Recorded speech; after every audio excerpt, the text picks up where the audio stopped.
Hey guys, welcome back to my YouTube channel. आज मैं आप सबको बताऊंगा पंजाब नेशनल बैंक में डीवी के टाइम पे कौन कौन से डॉक्यूमेंट की नीड होती है। तो दोस्तों, ये वीडियो थोड़ी सी लंबी हो जाएगी, तो आप लोग इसे 2x पे देख लीजिएगा, ठीक। तो सबसे पहले हम आईपीएस क्लर्क का एप्लीकेशन फॉर्म को अटैच करेंगे, जो कि आपको जब आपने फॉर्म फिल किया होगा तब आपने सेव किया होगा। एंड देन हम उसके बाद अटैच करेंगे आपका अपॉइंटमेंट लेटर, जो कि आपको स्पीड पोस्ट के द्वारा भी आया होगा या फिर आपको मेल के द्वारा भी आया होगा। अगर आपको स्पीड पोस्ट के द्वारा आपको अभी तक नहीं मिला, तो आप मेल पे जो आया होगा उसका फ़ोटोकॉपी भी अटैच कर सकते हो। फिर उसके बाद हम अटैच करेंगे HRMS परफॉर्मा। और देखिए यहाँ पे लिखा हुआ है स्टेपल 3 फ़ोटोज़, तो हमें यहाँ पे स्टेपल करना 3 फ़ोटो, ठीक।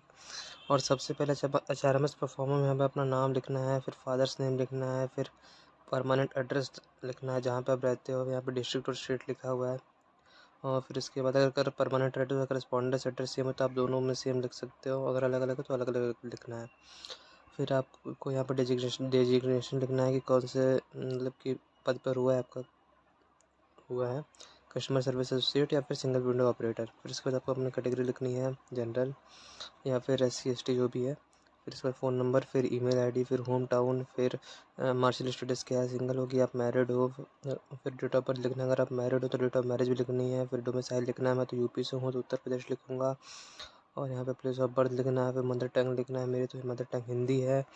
और आइडेंटिफिकेशन मार्क, जैसे कि मेरे लेफ़्ट शोल्डर पे एक बर्थ मार्क है, तो मैं वो यहाँ पे मेंशन करूँगा। और आपका भी कोई बर्थ मार्क होगा तो आप यहाँ मेंशन कर सकते हो।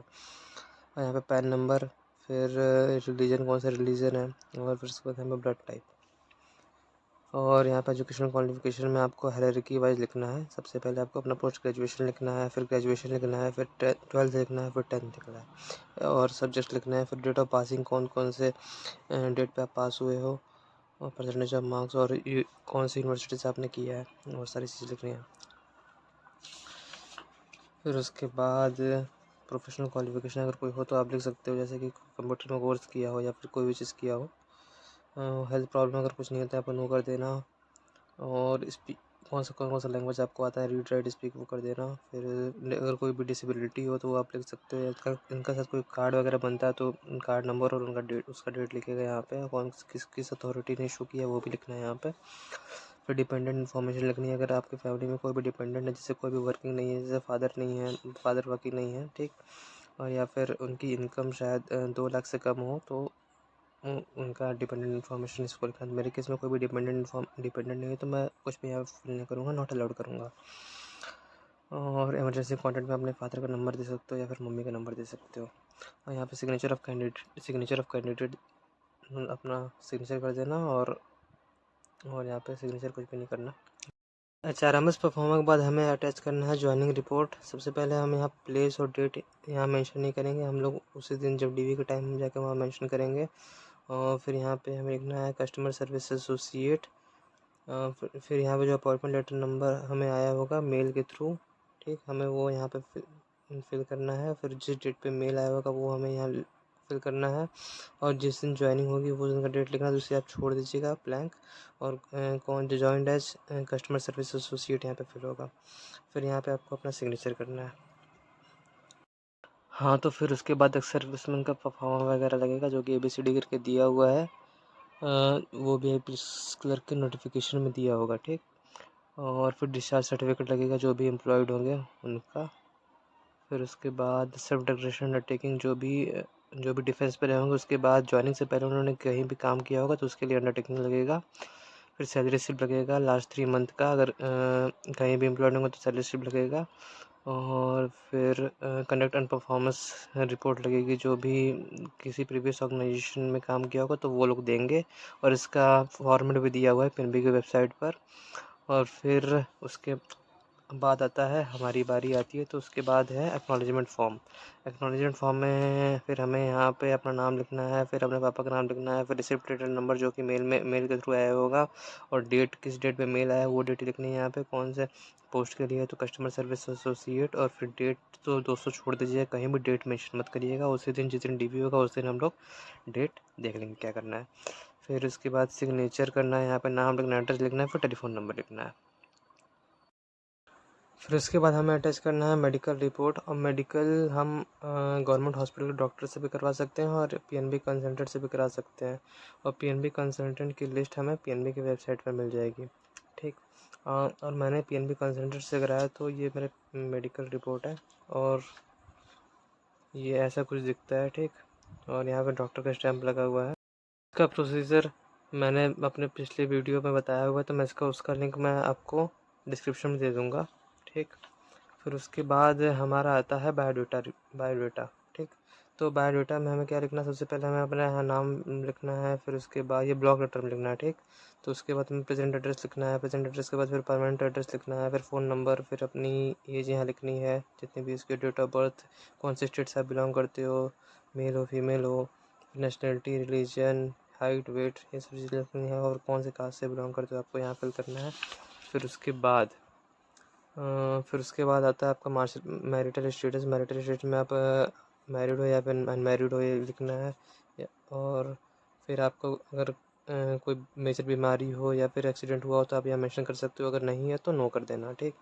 और फिर यहाँ पे अगर आपको देखने और सुनने में कोई परेशानी होती हो तो मेंशन कर देना, नहीं तो नो।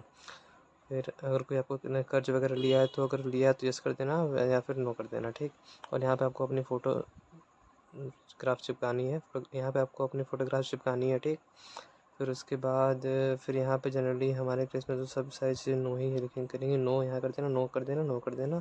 फिर यहाँ पे अपने फादर का नाम और उनका उनका एड्रेस, कौन सा क्या ऑक्यूपेशन है, और उनकी मंथली इनकम और उनका एड्रेस लिख दीजिएगा और उनका नंबर। ठीक है। फिर उसके बाद यहाँ पे आपका एजुकेशन क्वालिफ़िकेशन जो कि है पहले हायरार्की वाइज रहेगा, ग्रेजुएशन, 12th एंड फिर 10th। फिर आपका क्या फिर कोई प्रोफेशनल क्वालिफ़िकेशन है कि नहीं है वो आपको लिखना है यहाँ पे, या फिर कोई फेलोशिप मिला है, आपको स्कॉलरशिप मिला है तो वो मेंशन करना है, कौन से सब्जेक्ट में आप इंटरेस्टेड थे और किस पर्पज़ से थे। ठीक है। तो वो आपको मेंशन करना है कौन सा। फिर उसके बाद यहाँ पे कौन सा लैंग्वेज आपको बोलना आता है, लिखना आता है, पढ़ना आता है, वो सब यहाँ मेंशन करना है। फिर उसके बाद अगर आप में कोई लीडरशिप क्वालिटी हो किस या फिर कैप्टन हो किसी कॉलेज टीम में तो वो आपको मेंशन करना है। इस चीज़ में तो नो कर दीजिएगा, अगर है तो हाँ कर दीजिएगा, नहीं तो नो कर दीजिएगा। ठीक। फिर उसके बाद ये चीज़ें तो जो एम्प्लॉयड होंगे, एम्प्लॉयड पर्सन के लिए है, तो वो लोग अपना देख लेंगे ये चीज़ में क्या क्या मेंशन करना है। अगर नहीं समझ में आएगा तो वहाँ जाके फिल कर लीजिएगा आप लोग भी। और फिर इसके बाद यहाँ पे 2 पर्सन का नाम लेना है अदर देन रिलेटिव, अगर रिलेटिव ना हो लेकिन वो आपको 3 साल से ज़्यादा जानते हो। ठीक। और उनका एड्रेस, रिलेशनशिप क्या है और क्या करते हैं, ये सब चीज़ यहाँ मेंशन करनी है, और कितने साल से जानते हैं, पीरियड में ये मेंशन करना है। ठीक। फिर उसके बाद या फिर किसी जिस बैंक में आपकी जॉब लगी है वहाँ पे कोई आपका मेंबर है वो जानते हो, हाँ अगर जानते हो तो यस कर दीजिएगा, नहीं जानते हो तो नो कर दीजिएगा। और फिर यहाँ पे किसी डायरेक्टर बैंक से जानते हो किसी डायरेक्टर को जानते हो बैंक के तो हाँ तो हाँ कर देना, नहीं तो नहीं कर देना। फिर उसके बाद कभी यहाँ पे आपने काम किया तो जनरल नहीं किया, पहली बार किया तो यहाँ पे नो कर देना, यहाँ भी नो कर देना। ठीक। फिर लास्ट में यहाँ पे सिग्नेचर कर दीजिएगा। सिग्नेचर करने के बाद यहाँ पे प्लेस और डेट छोड़ दीजिए दोस्तों, कहीं भी मेंशन मत करिएगा, ये डीवी के दिन ही में करेंगे हम लोग। फिर उसके बाद हमें अटैच करना है एग्रीमेंट ऑफ सर्विस। ये देखिए एग्रीमेंट ऑफ सर्विस का परफॉर्मा है। ठीक है। ये चीज़ पीएनबी की वेबसाइट पर अवेलेबल है, इसे आप प्रिंट करवा लीजिएगा 100 रुपीज़ की स्टैम्प पे। ठीक है। या तो आप यहाँ पे टाइप करवा सकते हो या फिर आप इसको ब्लैंक छोड़ के आप उस पर डायरेक्ट लिख सकते हो। ठीक। और हर एक पेज पे नोटरी होगी इसकी। ठीक है। जितने भी पेज दिए हुए हैं हर एक पेज पे आप लोग उस पर नोटरी करवा लीजिएगा। इतने सारे पेजेस दिए हुए हैं, और ये जो विटनेस है इसे आप ब्लैंक छोड़ना है। ठीक। ये वही डीवी के टाइम भी वो लोग फिल करेंगे। और फिर यहाँ पे आइडेंटिटी फॉर्म है, तो यहाँ पे आपको अपना नाम लिखना है, डेजिग्नेशन कस्टमर सर्विस एसोसिएट, फिर कोई क्वालिफिकेशन हो तो वो लिखना है। फिर उसके बाद फादर का ऑक्यूपेशन, फिर कास्ट लिखना है, फिर एड्रेस लिखना है, फिर डेट ऑफ बर्थ लिखना है, या फिर कोई आइडेंटिफिकेशन मार्क हो बॉडी पर तो वो लिखना है, कलर क्या है आपका, वो सारी चीज़ें सब पढ़ के आप लोग लिख लीजिएगा दोस्तों। और यहाँ पे हमें डेटेड फोटोग्राफ्स अटैच करनी है। ठीक है। और वही डेट हमें यहाँ पे लिखना है। ठीक। और ये डेट ऑफ अपॉइंटमेंट तो हमको पता नहीं है अभी, तो हम लोग बाद में फिल करेंगे। ठीक। और यहाँ पे सिग्नेचर लिखना है और यहाँ पे नाम लिखना है, यहाँ पे प्लेस डेट छोड़ दीजिएगा, और यहाँ पे जो अटेस्टिंग ऑफिसर होंगे वो लोग यहाँ पे सिग्नेचर और अपना स्टैम्प लगाएंगे, ठीक है। फिर एग्रीमेंट ऑफ सर्विस के बाद हमें अटैच करना है अटेस्टेशन एंड लायबिलिटी फॉर्म, ठीक। हम लोग तो गरीब है तो हमारे पास तो कुछ नहीं होगा, तो यहाँ पे हमें नॉट अलाउ ऐसे करके नॉट अलाउड करके हमें ऐसे फिल करना है, ठीक। सब पे नॉट अलाउड कर दीजिएगा। यहाँ भी नॉट अलाउड, यहाँ भी नॉट अलाउड, यहाँ भी नॉट अलाउड, यहाँ भी नॉट अलाउड, और यहाँ पे सिग्नेचर करना है, ठीक।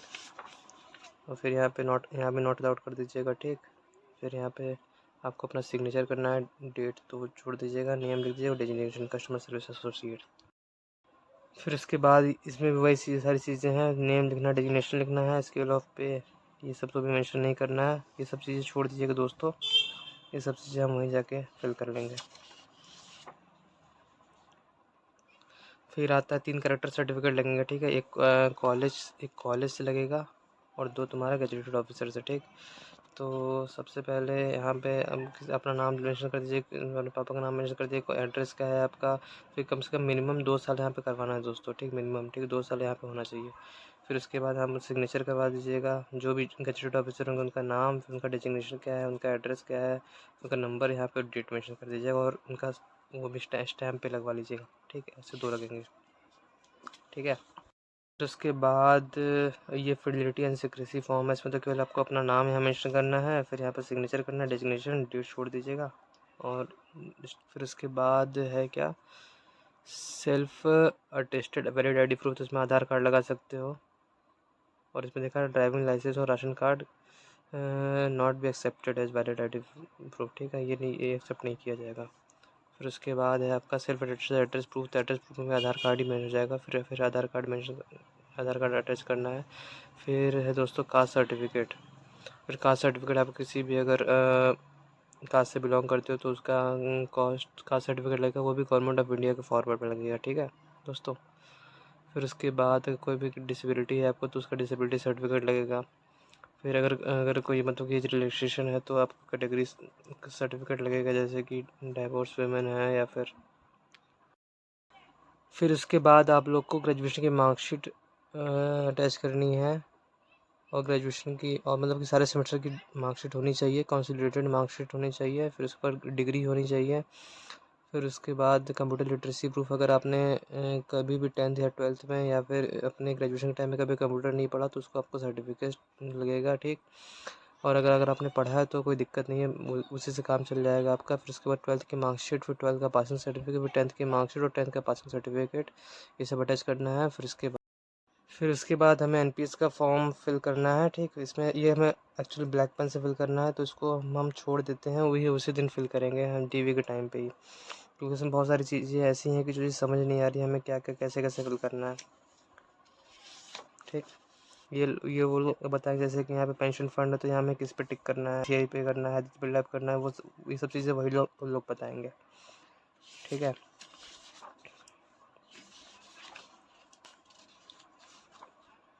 फिर दोस्तों एनपीएस के फॉर्म में सबसे पहले हमको एक पैन कार्ड की फ़ोटोकॉपी चाहिए, फिर एड्रेस प्रूफ के लिए एक आधार कार्ड की फ़ोटोकॉपी चाहिए, फिर एक आधार कार्ड की फ़ोटोकॉपी चाहिए, फिर कैंसल्ड चेक चाहिए, ठीक है। किसी बैंक अकाउंट में कैंसल्ड चेक चाहिए, अगर आपके पास कैंसल्ड चेक नहीं है तो आपकी बैंक पासबुक के फ्रंट पेज की फ़ोटोकॉपी भी लग जाएगी, ठीक। और अगर आप कहीं एम्प्लॉयड होंगे तो पैन कार्ड भी लगेगा, PRAN का full form permanent retirement account number होता है। तो फिर उसके बाद फिर एक कास्ट सर्टिफिकेट लगेगा हमें, ठीक। कास्ट सर्टिफिकेट लगने के बाद फिर एक अंडरटेकिंग फॉर्म ओबीसी है, ये सब सर्विसमैन के लिए अंडरटेकिंग फॉर्म है। फिर इसके बाद अगर कोई फिर एफिडेविट लगेगा, अगर अगर आपके डॉक्यूमेंट में कोई भी गलती हो, जैसे फादर्स नेम में मिस्टेक या फिर मदर्स नेम में मिस्टेक कोई भी हो जाती है गलती से, तो एफिडेविट इनकेस उसका लगेगा। फिर उसके बाद हमें अटेस्टेशन फॉर्म अटैच करना है, ठीक है। और यहाँ पे कैसे करना है, सबसे पहले हमें यहाँ फ़ोटो पेश करवानी है। फ़ोटो पे ही हमें गैजेटेड ऑफिसर का स्टैम्प करवाना है, फिर सिग्नेचर भी वहीं करवाना है, ठीक। और ऐसे ऐसे 4 डॉक्यूमेंट लगेंगे, ठीक है, अलग, और सेम गैजेटेड ऑफिसर से ही कराना है। और सबसे पहले यहाँ पे देखिए क्या लिखना है हमें, यहाँ पे अपना नाम लिखना है, यहाँ सरनेम लिखना है। फिर आपको अपना प्रेजेंट एड्रेस लिखना है, फिर हमें परमानेंट एड्रेस लिखना है, ठीक।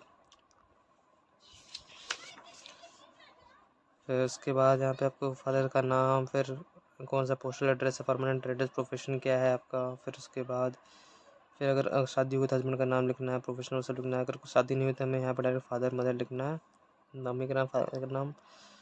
और फिर उसके बाद यहाँ पर डेट ऑफ बर्थ लिखना है, एज लिखना है, किस एज में आपने मैट्रिकुलेशन किया है वो लिखना है। फिर कौन से फिर प्लेस ऑफ बर्थ लिखना है।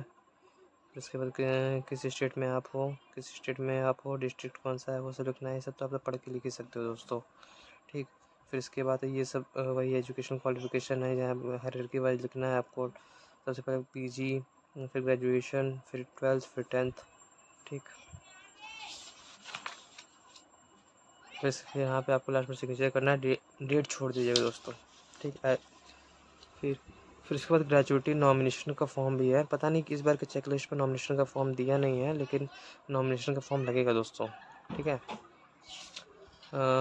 तो इसको आप सिक्योरिटी पर्पज़ से ले चलिएगा, ठीक। इसको आप लोग वहीं फिल कर लेंगे। नॉमिनेशन में तो जनरली फादर मदर ही आएंगे, ठीक। इसको भी रख लीजिएगा आप लोग, ठीक। इतना बड़ा देखिए, ये तो केवल नॉमिनेशन फॉर्म ही है। फिर उसके बाद दोस्तों आएगा रेफरेंस फॉर्म, लास्ट में सबसे रेफरेंस फॉर्म आएगा। इसमें सबसे पहले अपना नाम, फिर फादर्स नेम, फिर name of post, customer service associate. फिर यहाँ पे 2 लोग का नाम लिखना है। यहाँ पे जिस मतलब कि जो भी आपके पड़ोसी का भी कर सकते हो आप। यहाँ भी नाम लिखना है, उनका address, district, state, pin code, mobile number उनका लिख के यहाँ पर अपने सिग्नेचर के डेट ऑफ प्लेस लिखना है, ठीक। बस दोस्तों इतने ही फॉर्म लगेंगे डीवी के टाइम पे। Thank you.